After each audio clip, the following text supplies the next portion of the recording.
Армысыздар халқым, жұлдыз ақиқатқа қош келдіңіздер. Тұңғышбай Жаманқұлов екінші рет үйленді. Оқушым ол кезде сөзді ойлайтын жағдайда болдым. Мен оның еңбекқорлығына, ой-пайымына тәнті болдым. Таптауыр болып кеткен сөзбен айтсақ, көзбен ғашық болдым.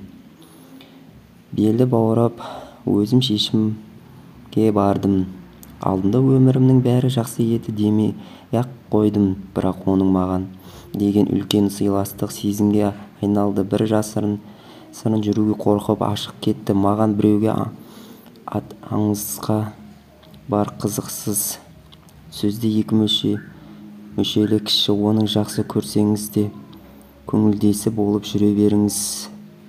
Мен көңілдес бола алмаймын, мен тек күйеу бола аламын, деп пайымдады.